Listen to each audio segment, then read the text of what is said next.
Aspheric TV and you're welcome to the morning newspaper briefing. My name is Double Gifts and I am here with two gentlemen, Dr. Israel Ibeleme and Mr. Mustafa Abdul Malik. Good morning, gentlemen. Alright, so we'll go right into it, giving you the news headlines making it on newspapers in Nigeria today. I will start off with the Punch newspaper. The major headline on the Punch newspaper has it that 20 senators set to dump APC party's majority under threat. Angry lawmakers protest loss of tickets. 13 senators ditch ruling party. Adamu summons emergency meeting, says no party leader will be worried. It's a welcome development. We expect more to join us, PDP declares. The majority control of the All Progressives Congress in the Senate is currently under the threat as no fewer than 20 APC senators have concluded plans to defect to the People's Democratic Party, Labour Party and the New Nigeria People's Party and others. The next paper we have is The Guardian. It has it that INEC denies extending voter registration, insists on June 30th deadline. Oloja, Malole, Anyanwu, others chart path to media sustainability. Kumuyi advises politicians on choice of running mates. Gunmen kidnapped soldier's wife, 6 others in Chukun local government. And then the major headline on the Guardian newspaper has it that 2023, no place for placeholder, Falana, senior lawyers, back INEC. Senior lawyers yesterday weighed in on the concept of placeholder for vice presidential candidates and backed the independent National Electoral Commission in insisting that there is no place in the regulations for an interim holder. The next newspaper is the Vanguard. On the front page of the Vanguard newspaper, you see Peter Obi and Nyesom Wike, and then the major headline there says, energy crisis, petrol scarcity to persist. Stakeholders, defection, we are worried but can't stop. Exodus, says APC National Chair Adamu. AGF asks court to dismiss suit seeking upward review of judges' salary. Tragedy in Ondo as flood sweeps away secondary school students. Resist attempts to use social media to lazy, DSS warns. The This Day newspaper has it that Adamu meets senators, says he is worried by deal of defections. The Nation newspaper says APC moves to prevent defection of 18 senators. Also, party fears loss of Senate majority, worried Adamu meets party caucus. Lastly, the Daily Trust newspaper has it that military moves to flush out soldiers with divided loyalty, says deployment of unmotivated personnel counterproductive. Directive will further dampen officers' morale, war veteran. Move misguided, ill-advised, retired colonel. 20 of our mates still in Sambisa, rescued Chibok girls. The massive retirement looms in the military as the High Command has ordered immediate retirement of all soldiers with divided loyalty or disgruntled or unmotivated personnel in the Army, Navy, and the Air Force. We'll go on a quick break. When we come back, we'll discuss these newspaper headlines with you. Please stay with us. Remigius Wong, the national leader movement of progressive youths of Nigeria. I enjoy the whole world to subscribe to Aspheric TV on YouTube, on Instagram, on Twitter and Facebook. Let us build this big vision together. Thank you. My name is Double Gifts. Keep watching Aspheric TV. You can subscribe to our YouTube channel. We are Aspheric TV on YouTube. On Twitter, Instagram, we are Aspheric News. Bye.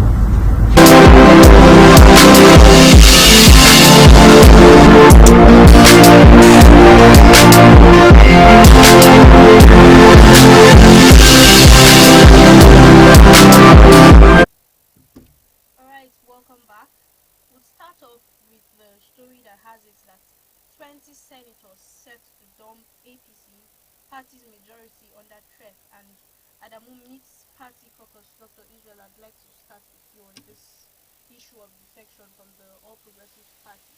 And it looks like it's a gain for the other parties, the PDP, Labour Party, and the parties, as these senators are defecting to those parties. Thank you very much, and good morning to Nigerians. Thank you for giving the opportunity on your platform. It is politics.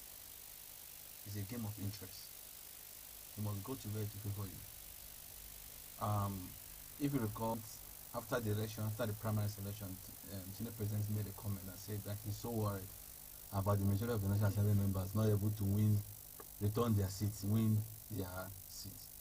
The question about what happened, have they been able to play the role they need to play that made them not to come back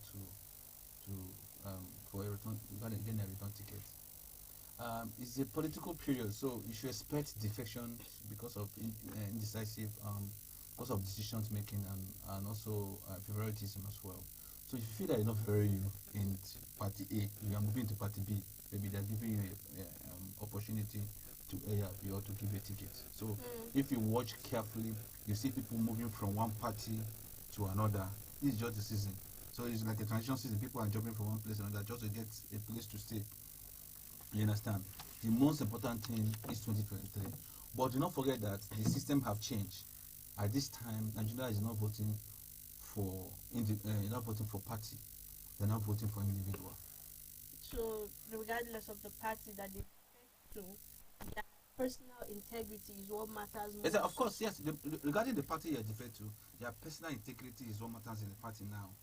As Nigeria is, because of the regulation that is going around the country, regarding the party you belong to, what is important is your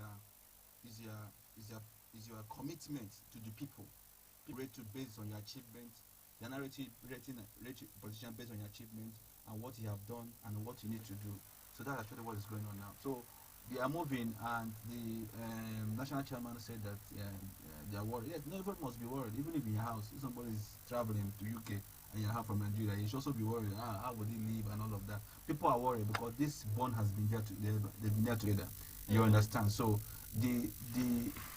I think the party was expecting that because not everybody was able to regain their tickets, to get a ticket back to get a ticket, especially the National Assembly members. A lot of them lose tickets from the APC platform, so there was no opportunity for them. I think maybe they're going to where they can find opportunity. Well, I think that explains it. Yeah. Probably they'll go to somewhere they believe would serve them better. Exactly, so that's just it. Yeah. So moving on, Mr. Mustafa, let's talk about the INEC. This mentioned no place for placeholder, and then Falana and other senior lawyers have come out to back INEC on this particular saying. Well, it's going, at the end of the day, it will be a constitutional issue whereby somebody, either INEC or the political parties themselves, they will approach the Supreme Court for interpretation regarding to the Electoral Amendment Act of 2022.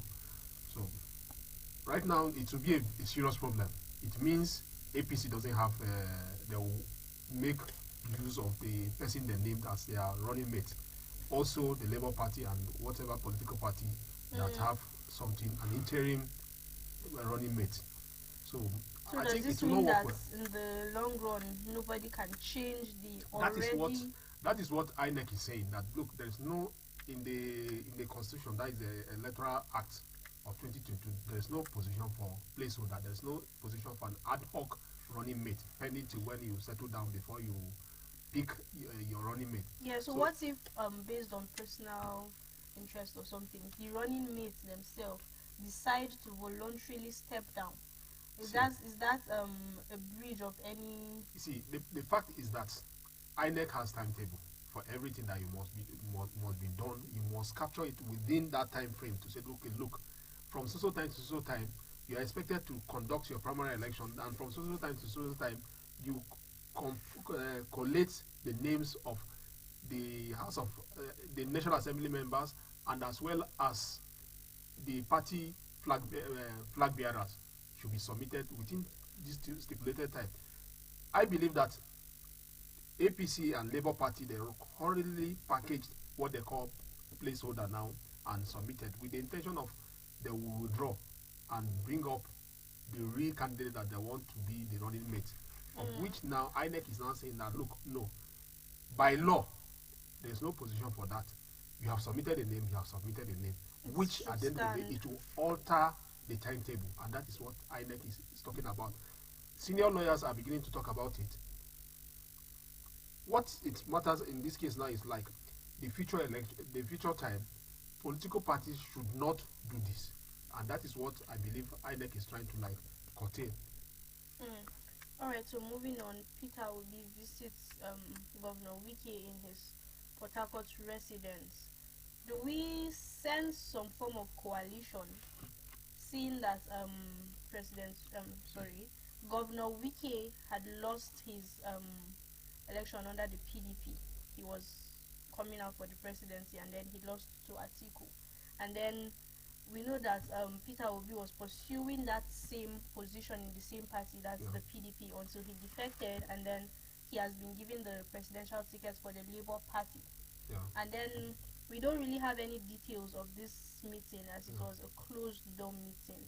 But do we sense some form of coalition or something, like a merger between them? Thank you. You see, one thing I have come to understand about politics, in politics there is no permanent enemy and there's no permanent friend. It's all about interest. If your interests overlap with mine, there's every tendency that would part. And if your own interests sync with mine, would come together. So, and that is exactly what is happening here now. Governor Nyesom Wike, all along, he portrayed himself like someone who has been a benefactor factor for the PDP, and he believed that PDP owes him some level of support, of which he did not get. And that is, if you observe him very well, he's portraying himself like somebody that is aggrieved within the party, and as well as some people within the National Working Committee of the party. Before the party's primary election, he has been talking. He said a lot of things regarding his ambition. He said, look, that he's not out to be anybody's running mate. He's out for the #1 seat. And he talked about so many things. He talked about how he was there for the PDP and how he saved the party from total disintegration, and how single-handedly he managed the party in terms of money-wise to bail out the party several times from crisis. He even talked about how he was the one that was instrumental to the removal of Uche Secondus, the then chairman of the party. Even what is the name? The other one from Sheriff. He said so many things regarding that. Well, at the end of the day, the party primary was held, and he came to the second position. Being the second position, along the line, it was reported that the party elders recommended it for the running mate to Atiku. But Atiku, in his own right, you understand, he now choose someone else, who is Governor Ifeanyi Okowa. I believe that Nyesom Wike, he felt that he's shortchanged. You understand? From the party primary, that one was done. He believed that probably he didn't get, although he said it, that he blamed his neighboring state, the delegate from the neighboring state. He said no, that they didn't support him, and that is why he lost. And he's not blaming outside that he specifically is blaming the neighboring state, that they didn't give him that support. Down pass. Then we come down to the screening of the running mate, of which he was named, him and Udom and Okowa. At the end of the day, Atiku now pick Okowa. So when he pick Okowa now, that is the final straw that hits Governor Nyesom Wike, and he's not going to take it. And that is exactly what we are seeing here now. Initially, when both of them were pursuing this presidential ambition, presidential aspiration as aspirant under PDP, there was a kind of a clash between him and Peter Obi. Peter Obi was expecting him to say, okay, look, Southeast has never had a president. He was expecting, if Goodluck Jonathan representing the South could be the president, and we gave him the unanimous support. It's now the Southeast turn. support me. Instead of that, Nyesom Wike did not support that. And I think a lot of supporters of Peter Obi, they were not happy with him. In fact, they were not happy. They were like campaign of calumny against him when he lost, and they celebrated the party primary when Nyesom Wike lost. But you cannot see now. That's one thing about politicians. Their supporters, they should be, please tune down their narratives. Politicians are always together. Whether they are in party A or party B, they are always together. It's all about interest. Now, what is happening now? Peter Obi went to see Nyesom Wike yesterday, and we are going to see realignment, just like it happened at the National Assembly, whereby a lot of the senators, a lot of House of Rep members, they lost. So we are going to expect that as we inch towards the 2023. Most likely, I see Nyesom Wike either put into Labour Party or he will support Peter Obi. That is what is going to play out. Yes, he will remain in PDP. He may remain in PDP and support Labour Party. All right. So Dr. Israel, let's talk about ASU. There seems to be some form of hope, as we heard in the news earlier this week. The federal government said students will go back to school soon, and then Ngige has also come out to say ASU will probably call off the strike soon. What do you think about this development, especially as ASU have not really come out to like tell us anything or debunk any of these stories? Anyway, so let me thank you for the opportunity there once again, and say to Nigerians, according to the breaking news that I just read not long ago, that the federal government have approved the 2029 agreement within the National Assembly of APSO and federal government. For me, the part of the government, if that story statement is true, which has been circulating online, then it's commendable. Everyone needs to go back to the track, and it's a very long issue that has been lingering in Nigeria. I don't really know why the federal government is playing with academics. I don't really know why, because I think the best place to invest is in education. You understand? So the delay, the whole strike, the federal government should find a lasting solution to it once and for all. It's something that I think that the government have to treat once and for all. Exactly. So they don't keep going in and out of strike every year. That have denied so many people. So many people have just made people the opportunity. Imagine students that are supposed to graduate this year. They may not likely graduate this year. They're going to graduate next year. Imagine people that have prepared their mind on their trip and where they need to go this year after graduation. Those plans are at the point that you don't even know when it will end. Exactly. I think the government, that's also give room for crime, because when these boys are home, when these students are home doing nothing, what do they do? Is pressing computer, looking for who to hack, looking for who to get to accessible. When the boys are not having anything, going to school, they look for something to do. Some of them don't have a job. Just imagine thousands of students at home at the moment for months. Doing nothing, become a liability to the society, become a troublemaker to the community. So I think the government needs to look into this. When government says we are fighting insecurity, there are some areas they need to touch. Job opportunity. If the students are in school, they won't have time to come and terrorize those at home. Exactly. If they're in school, they won't have time to come and... They'll be occupied. They're occupied. And they're coming out. They'll be occupied. And I think I just also create a system whereby when you're coming out, there's a many skill. Because I also realized that in our system, there's no more practical in universities level. We should also make that opportunity, make that available to our students. So I appeal to the federal government to ensure that the ASU strike will negotiate to assure to call off their strike once and for all. And this issue should be treated once and for all, not after 2 months. You see them going back to strike again. When you think that everything is all right, you're still going back to the beginning. So most students have complained.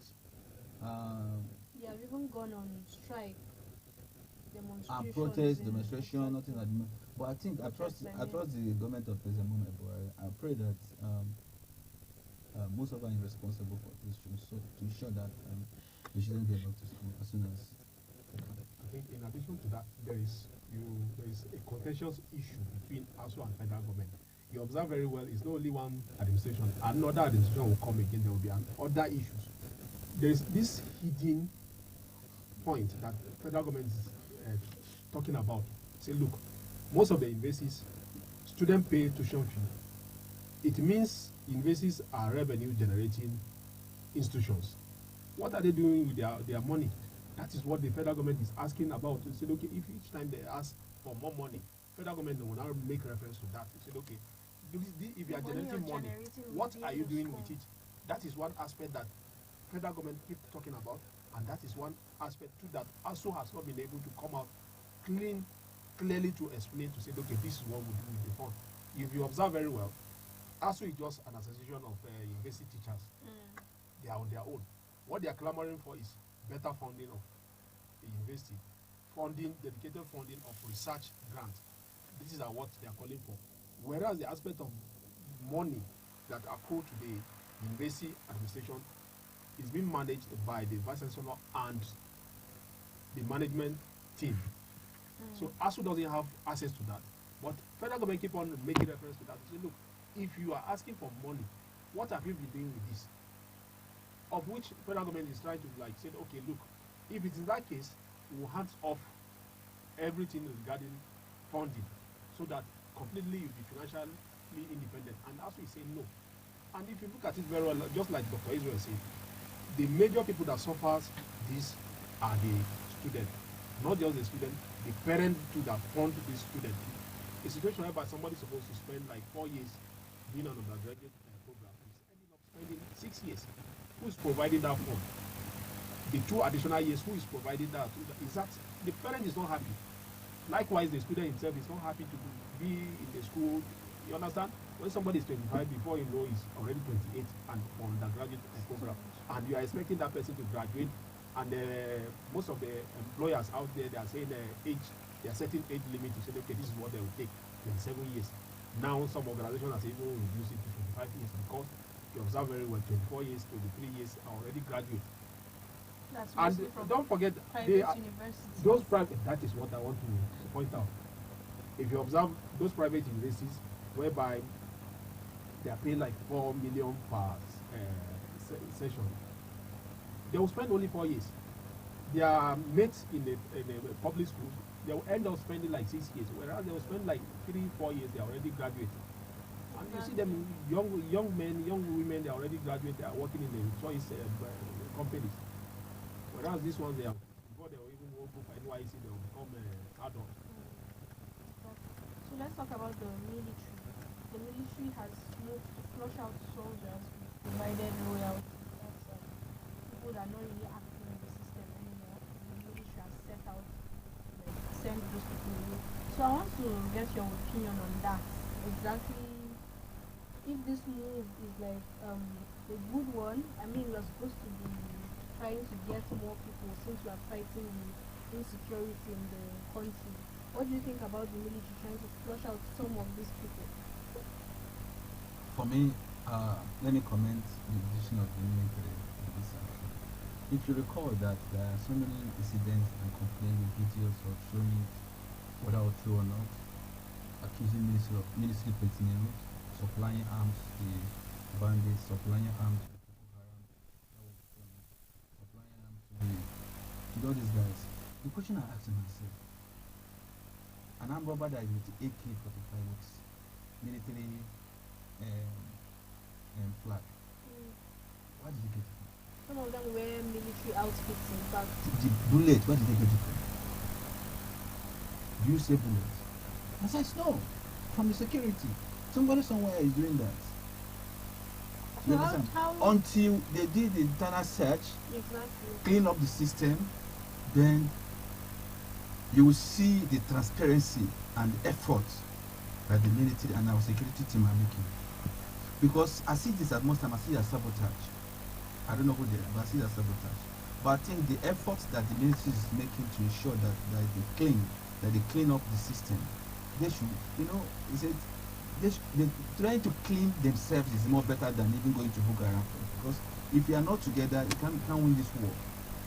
If you don't know who is with you, you can never win the war. Do you understand? So the most important thing, so the actions is the right action. Moving forward, how long will this take for them to move forward? That's what I mean. Will they succeed in this assignment? That's what I mean. But the most important thing is for them to move forward to ensure that these guys are being in the system. They know them. Someone done them. They know them. They have been known. Because and the band is wearing army uniform. Where did he get it from? Where did he get it from? I watched a video where they are supplying.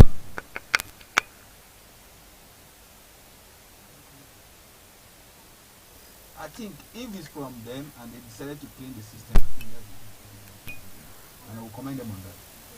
Mr. Mustafa, anything to add on that? Well, you just like the information from the military, in clause they said divided loyalty. Divided loyalty means a lot. You understand? In the military, what holds the military together is that loyalty. Loyalty from down to the top. You must be loyal. No matter the condition that you are inside, that loyalty it shouldn't be in doubt. You owe both the military that loyalty and your nation that loyalty. They are the defender of our territorial integrity. So, and that loyalty must stand. But we must ask ourselves that question. A situation whereby a soldier is saying that, look, adequate arms are not provided for him, and he decided to revolt, although revolting in the military is seen as treason. You understand? But this thing is quite technical. It's not something that in the process of saying, okay, they are trying to sanitize and clean the military, they won't do it in a transparent manner whereby you and I will have access to. They won't do it in a way that press will have access to. It will just have within their military cycle. They will also say, you did this. Why did you do that? They will not ask you, why did you do that? They will not give you that privilege for you to explain yourself. What it means is that at that particular moment, whereby you refuse to obey the order for you to go to social place, be part of this, and you refuse on your own, it means you didn't follow the order. That is disloyalty, and we are going out. That is what it means. If you ask me, I will tell you that, look, someone that is exposed to arms, someone that has passed through that military training, probably he passed through the depot at Zaria, he has been to Northeast, in Fort Boko Haram, and he is also exposed to all manners of military training, and you are going to probably has like 10 years, 15 years in service, but you disengage him from the service, you throw him out on the basis of disloyalty. What do you expect him to do? Exactly. He used that experience, military experience, and now we are talking about virtually every part, apart from Southwest, virtually every part of Nigeria today is dealing with insecurity problem.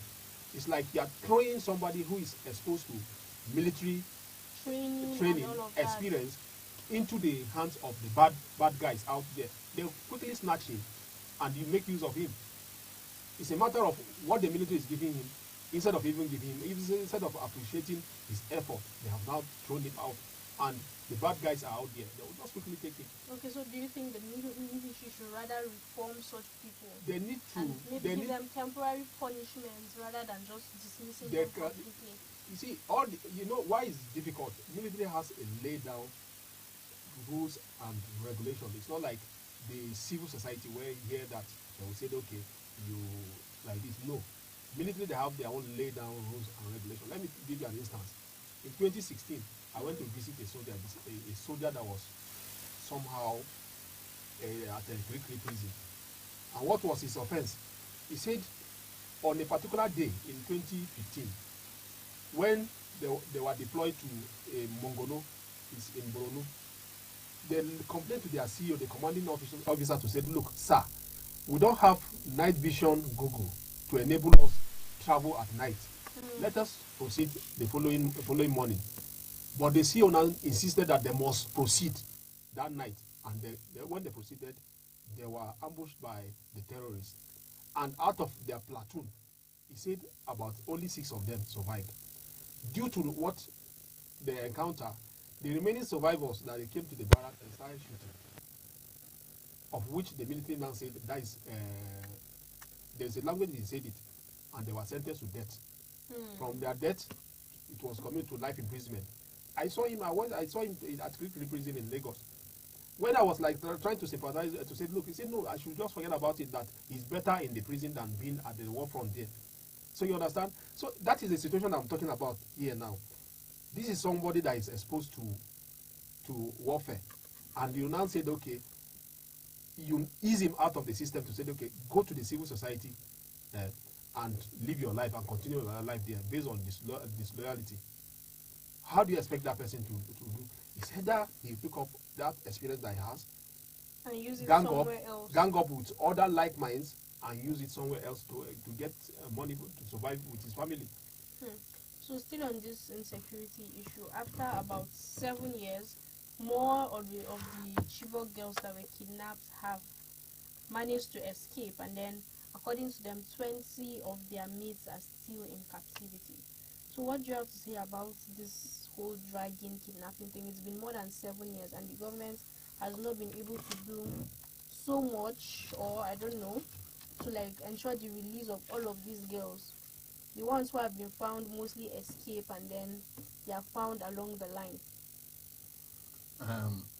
If you recall that this incident happened during previous administration, and this government, President Buhari government, inherited it, which we have seen also that the government also have tried to make effort in 2015 to 2016.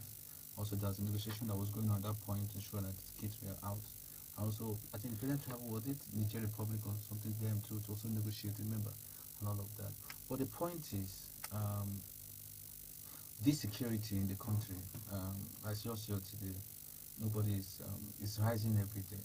But before I continue, let me thank the Nigerian security that were able to rescue the remaining those that were within Abuja Kaduna rail line. Were rescued recently. I think we also commend them on that. I think they should use that same spirit. They should use that same spirit to fish out where these guys are being hidden, where they are being located, and not just to rescue the victims, also ensure that this area they didn't clean the system. They didn't clean the system. Especially the Northeast. Northeast have been under insecurity siege for a long time. And within Borno, Yobe, and all of that, and I think if you recall that within Yobe, some years, I think people can't even walk around the streets. They can't even walk around the streets. But I think the security situation in that area and within the capital city of Yobe are beginning to go down. And also, if you read news recently, there is no community that is under siege per se. What the government did, that was some days ago. There's no community that is under siege. No community that is under siege. But there is security there and there. But I think that like Erifai said was it a month or 3-4 months ago, that the security apparatus, that they know the place, they know where it's supposed to be, and also know why, and that he doesn't know why they are not able to go there to claim them. There are laws that govern life and property. And also, you can't just walk up the community and start shooting people. There are procedures, international procedures, and you need to wipe people like that. So the point is, in how much these people are being rescued gradually. But what are their process? Yes, their process. Like according to what we discussed earlier, that the Nigerian army have decided to clean up the system, especially those who are indisciplined in the system. And Mustafa mentioned that are indisciplined in so many ways. For me, yeah, that's indisciplined in so many ways. But there's also people who also aid this a crime. They have to aid the crime. Who keep information on the security? I don't think there is nothing that can happen in this country that security apparatus are not aware. They must get access to it. They must know it. So, if the Chibos guys have been released, those are about 20 of them, as we saw today, is already out, and about 2 of them are remaining in captive. Yes. I also heard earlier that some of them have gotten married. They are married to Boko Haram. They are now wife and all of that. When a woman meets a man, and you know what can be. You're not seeing your family, you're not seeing your parents, and they're just there. They become your father, uncle, and all of that they come home and all of that. So, but I think there is need for the federal government to also do more to ensure that these people are out of the captive. Anywhere they are, they should also make sure they come out of the captive. Alright, Mr. Mustafa, let's take this angle that Dr. Israel brought up. These girls have been made literally wives and sex slaves to these Boko Haram members. A lot of them come back with children, babies that are a bit grown. So what do you think that some of them would rather remain there, as he has said now, when they meet a man and then things like that? Would they rather remain there than to be rescued? Or, but since a lot of them are still trying to escape, I feel like... Well, the fact is that there's nothing that we see here relating to the Boko Haram Chibok girls in 2014 that up till now some of them are still captive in there. Whether they are wives or anything that they are to the Boko Haram, so we shouldn't take it from that angle of being wives, because to me, they are not wives. They are being compelled by force to become wives, to become sex slaves to the terrorists. The only thing that disturbs me much is that their education has been thwarted. Their future has been damaged. Recently, I think last month or so, I saw a video of video of two of the Chibok girls on CNN that graduated from a university in America. See, these are girls with brighter future. It shows that Nigeria has let these girls down. That is what it means. There's no two ways about it. We should tell ourselves the truth that, look, Nigeria has let these girls down. Boko Haram, a terrorist group operating on the platform of religious ideology. Whether we like it or not, we must tell ourselves the truth. That, look, this thing has caused Nigeria a lot of pain. These are girls with brighter future. Whether they didn't proceed in their education to another tertiary education, at least that first that secondary school certificate would have been something for them to hold back on. Even if they decide to marry, to say, okay, out of their school, remember, it will be out of their own violation, not by someone compelling them to sleep with them and made them mothers. That is what it means. We shouldn't see them as wives to Boko Haram. We should see them more or less like people that have been abused. That is the way I want to see it. Their rights have been trampled upon. That is what it means. Boko Haram has seized them since 2014. Just like Dr. Israel said, when a man and woman can be together, there's every tendency that, look, something would transpire between them. Whether we see it that way or not, whatever way we see it, they have been forced and they have been abused. Their future has been damaged. That is what it means. Federal government now, to at least, they have been saying Boko Haram has been decimated. And based on the report from the two girls that were able to escape, they say 20 of their colleagues are still there. It means, I think based on the report, there were like 200 and something of the girls, and almost 300. And federal government earlier enough has secured the release of about 120 or thereabout. So it means they are being scattered around. So, but these girls are saying that, look, 20 of their mates, they are still there. So it means these 20 are within this the Sambisa forest down to the Chad basin side. Alright, so finally, INEC has denied extending the voters registration from June 30th. We recall that the House of Representatives petitioned for INEC to extend the voter registration date, but INEC is insisting that the deadline for the voters registration is June 30th. So just tell me something little in your last words about this voters registration, especially as we are seeing a massive turnout of people at this time that the deadline is closed, yet INEC is refusing to extend the deadline. So just let me borrow your words. Massive turnout of people who are who are ready to vote. So if INEC is refusing to extend it, there's a problem. There's a problem. Because why? Even they don't have enough manpower to register everybody at the same time. And machinery as well. And they don't have enough machinery to register everybody at the same time. When you go to there, you see queue. You see queue. So there need for us to give a space for people to find their way and register. Alright. You understand? Because, let me leave it there.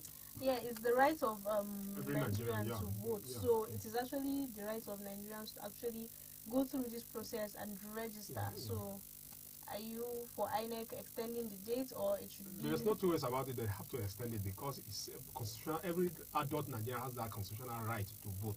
Exactly. So, and INEC refusing them to access to Voting the registration. PVC, it means they are stopping them from voting. So Yeah, and but it's- also this registration window has been open for a while, and then it's like people just vehemently refuse to go how and do you know about that?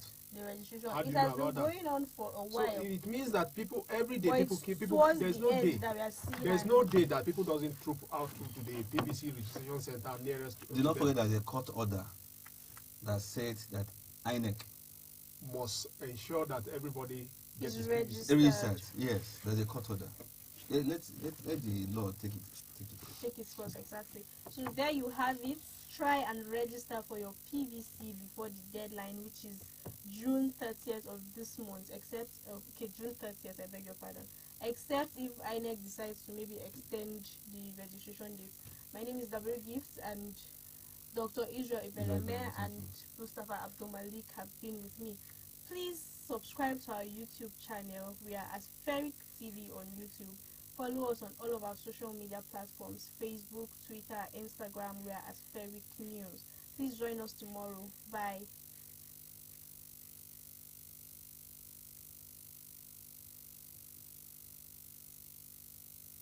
Is Remigius Nyesom, the national leader movement of progressive youths of Nigeria. I enjoy the whole world to subscribe to Aspheric TV on YouTube, on Instagram, on Twitter and Facebook. Let us build this big vision together. Thank you.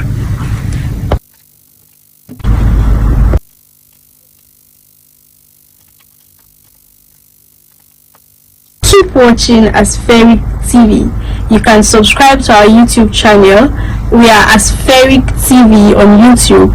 On Twitter, Instagram, we are Aspheric News. Bye. Please, thank you so much for your support. Thank you for those who have subscribed to our channel. We are happy to have you on our channel. Thank you so much for all your support. But please, for those who have not subscribed, we are begging you, subscribe to our channels. Please subscribe. Please, we are begging you, subscribe to our channel. And while subscribing, do not forget to click on the notification button, the button around it. Don't click so you to get our notification whenever we're on live program, whenever we're covering a live program, whenever we're giving you a news update, whenever we post a new content on our channels. Please do not forget to follow us on our social media handles: on Facebook, official at Aspheric News; on Instagram, Aspheric News; on Twitter, and Aspheric News; on LinkedIn, and Aspheric News. Please, thank you so much for your huge support. Your huge support. Watching is a support. Thank you. We are grateful. But please, let someone know about Aspheric TV, and also to call on us anyone you need our service. Thank you so much. Thank you.